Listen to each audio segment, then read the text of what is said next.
Hello అండి. అందరికీ నమస్తే. Welcome to my channel.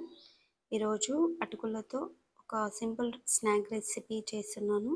దానికోసం కావాల్సింది సన్నని అటుకులు, పేపర్ అటుకులు అంటాం కదా!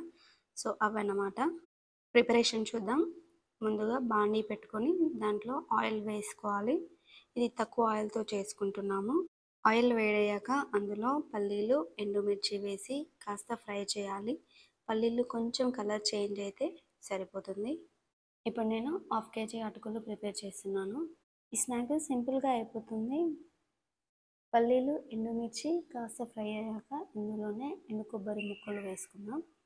ఇవి కాస్త ఫ్రై అవ్వాలి. ఇవి కాస్త ఫ్రై అయ్యాక పచ్చిమిర్చి ముక్కలు చిన్న చిన్నగా కట్ చేసి వేసుకోవాలి.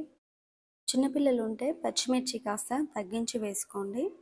పచ్చిమిర్చి కాస్త వేగాక అందులో పచ్చిమిర్చిలో కారం తెలియకుండా ఉండడానికి కొంచెం సాల్ట్ వేసుకోండి. సాల్ట్ జస్ట్ పచ్చిమిర్చి కోసమే కొద్దిగా వేసుకోండి, తర్వాత మళ్ళీ వేసుకుందాం. ఇప్పుడు వెల్లుల్లిపాయలు కూడా కొన్ని వేసుకుందాం. వెల్లుల్లిపాయలు పూర్తిగా ఆప్షనల్, మీకు నచ్చితే వేసుకోండి, నచ్చకపోతే స్కిప్ చేయొచ్చు.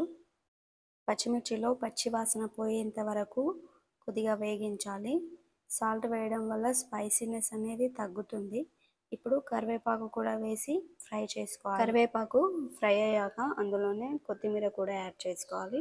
కొత్తిమీర యాడ్ చేసుకోవడం వల్ల ఎక్కువ రోజులు నిల్వ ఉండదు అనుకోవద్దు. ఆయిల్లో ఫ్రై అవుతుంది కాబట్టి ఏం ప్రాబ్లం ఉండదు. ఈ స్నాక్ ఒక 15-20 డేస్ వరకైనా నిల్వ ఉంటుంది.